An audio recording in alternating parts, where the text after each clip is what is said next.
Chinese authorities have formally arrested an Australian journalist who worked for China's state-run broadcaster CGTN on suspicion of sharing national secrets, Australia's Foreign Minister Marise Payne announced on Monday, in a move that is likely to worsen the already frayed relationship between the two countries. Cheng, who was born in China and later grew up in Australia, worked as an anchor for a business show for China Global Television News (CGTN), the state-run CCTV's English-language news channel.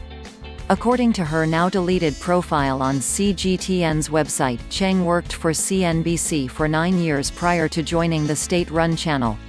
Her anchoring had hit the news back in 2018 after hosting a segment on CGTN that included a short, satirical video mocking the former U.S. President Donald Trump. The segment, which opened with Cheng sarcastically saying, "Thanks Mr. Trump, you are great," was one of the few occasions during the U.S.-China trade dispute where the state-run media personally targeted Trump.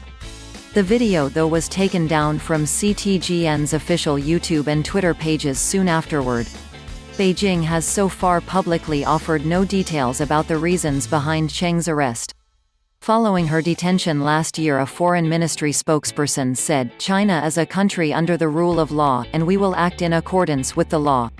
Cheng's arrest is likely to increase tensions between China and Australia, who have been at loggerheads on various issues since last year.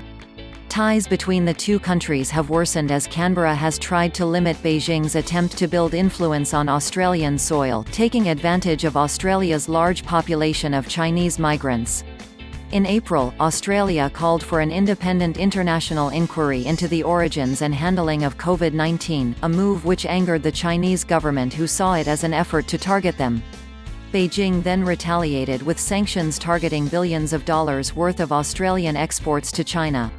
In November, Australians reacted with fury as Chinese Foreign Ministry spokesperson Zhao Lijian's official account sent out a tweet that showed a digitally altered image of an Australian soldier cutting the throat of an Afghan child and cited alleged war crimes.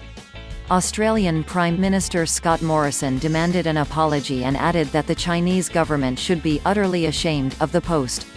Zhao had tweeted the image days after an inquiry by the Australian government found credible evidence of unlawful killings of 39 people, including prisoners and civilians, by 25 members of the Australian Special Forces operating in Afghanistan. China arrests Australian TV host on suspicion of spying. CNN. China formally arrests Australian journalist on spying charge. New York Times. Australian PM demands apology after Chinese official tweets doctored image of soldier killing Afghan child. Forbes.